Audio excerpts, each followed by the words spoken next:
In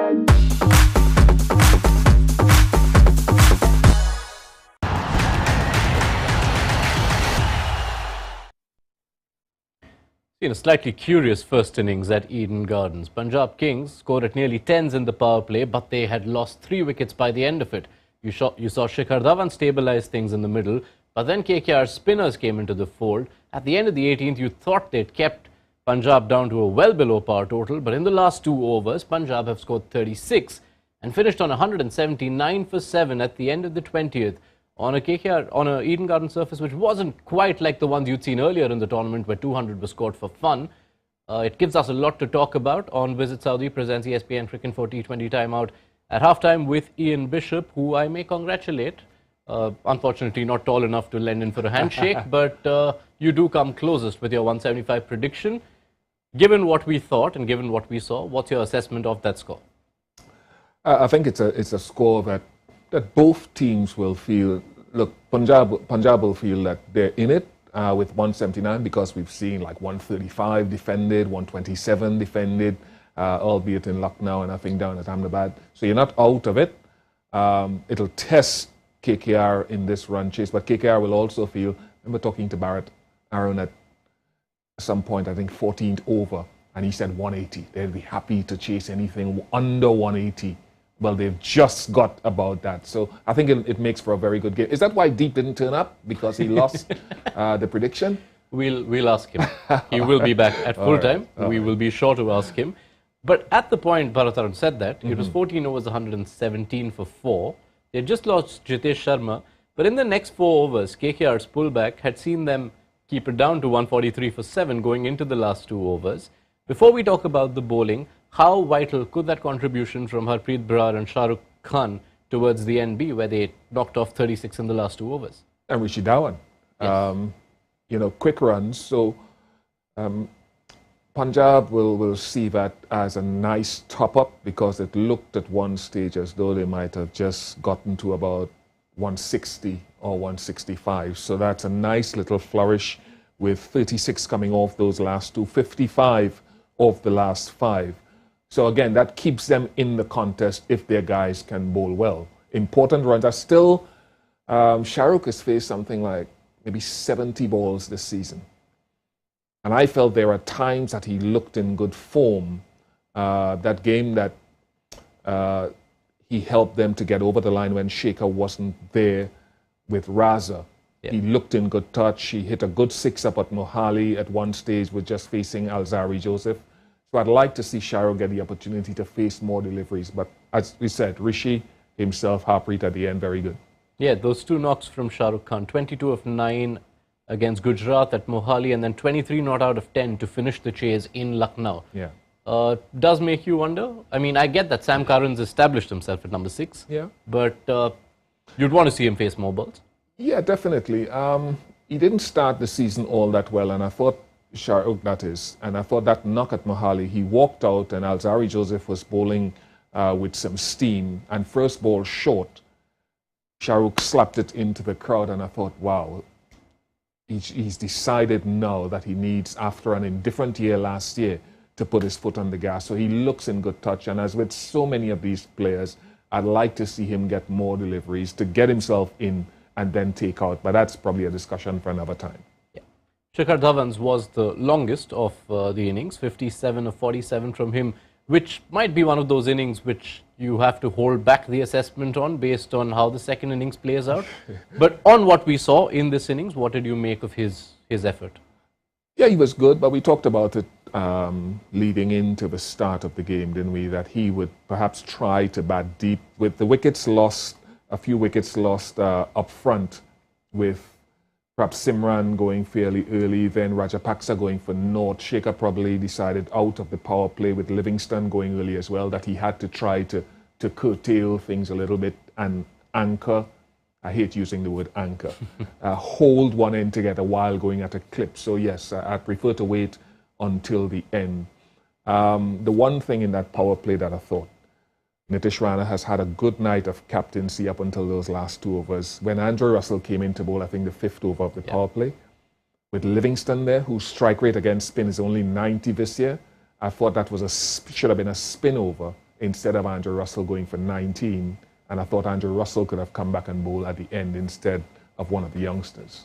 Yes, and what that meant was Punjab were 51 for 2 at the end of the fifth, which is when Varun Chakravarti enters the attack. And you'd have thought that Livingston would have played him with caution, but you have to look at this spell. That ball he bowled to Livingston would get most batters, and you just look at Varun's contribution through this innings. We already spoke a lot about him and how good he's been. You could argue this is one of his best spells, and that for a man who conceded nothing bowling the last 3 overs of a chase that was beyond them. Yeah, and what you want to do is have match-turning spells. And certainly, I can't blame Livingston at all, because it wasn't as though he was trying to smack it out of the ground. It beat his defensive push and won the LBW decision. So it was just a really good delivery, and Chakravarti just continues building on the season. His control of lengths is very good.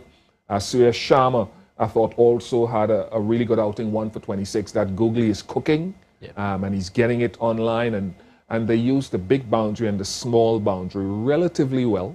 I still think they could have tightened up because a couple of hits came over the short boundary, but that's something they want to look at. And just to back up on Varun, we spoke of how he is now handling the tougher role that you thought used to be Sunil Narayan's earlier, in that he's the spinner who doesn't have those overs set. You saw him bowl the 3 of the last 5 in that chase defense against Sunrisers, and today he's bowled the 6th, 8th, 13th, 17th. The 6th one got Livingston. 13, Jitesh Sharma, who was clearly the aggressor in that partnership with Shikhar Dhawan, comes in to get him. And then in the 17th, Rashid Dhawan. Yeah, very good. Because what he's giving you, as you said, you made that comparison with Sunil. Sunil would have given you control and potency in his heyday. What Varun did is exactly that today. He gave you control of the run rate and he gave you wickets and broke the back of it every time it seemed as though Punjab were looking to kick on. So very good for Chakravarti, great control of length. What he would want, though, is for his batters to turn that into a match-winning spell. Just on Nitish Rana, the handling of the spinners. Yes, that fifth over to Russell and the last 2 overs where you might even feel he didn't really have much of an option, although we will hold back on one option for just a bit. But just the way Nitish Rana handled the spinners, Varun Chakravarti used all through in different phases. Sunil Narayan also given the comfort, maybe, a bowler trying to get back into form, comfort of 4 back-to-back overs in the middle, and then getting himself on in the 15th as well when there were 2 left-handers. Yeah, that was just very good captaincy, as I said. You know, that over that he bowled with the 2 left-handers there, and then to get Suyash back on a little bit later. Suyash picked up a wicket in his last over. I thought his captaincy generally was very good. He'll just reflect on 1 or 2 little points where, on reflection and hindsight, it's 2020, isn't it? That maybe he could have gone differently. But I thought generally, I am starting to enjoy what I'm seeing of his captaincy. 1 or 2 guys are letting him down with these no balls. I think I heard one of the commentators saying that 11 no balls or something like that conceded by KKR this season, which is the most. That is too fundamental. And with Bharat Aaron, who's a bowling coach, who did so well with the Indian team, that's a little unacceptable. And you'd think in particular teams have learned after watching what happened on Sunday night. Yeah, but look, I've gone through this with West Indian bowlers. We've had discussions in the Caribbean about this for the last 4 or 5 years, where the cost of a no ball is too much. Your toe must be touching the front line. That's the most that should happen in this day and age with a free hit, with measuring tapes and all of that. It's too scientific to be having this happening. I understand pressure, but pressure must come when you move from your toe touching the front line to maybe half of your foot going over the front line. Anything else right now, you shouldn't be doing it as a quickie.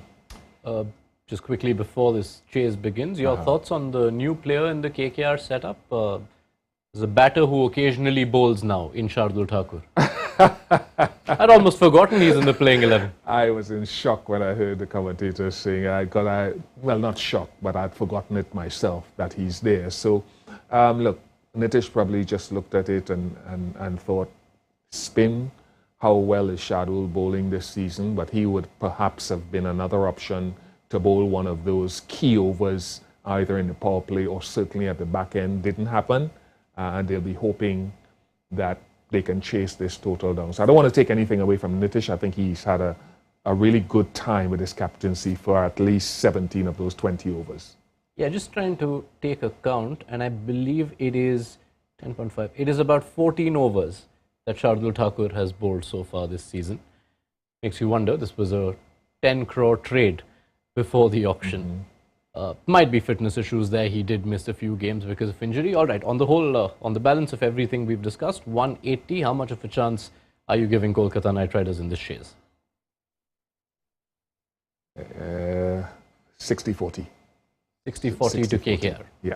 All right, so leaning just slightly towards KKR. KKR were, if I'm not mistaken, Deep's pre-match prediction. Right. He had Was it? stuck Okay. with. But we'll check with him when he comes back. He's definitely going to show up if they win.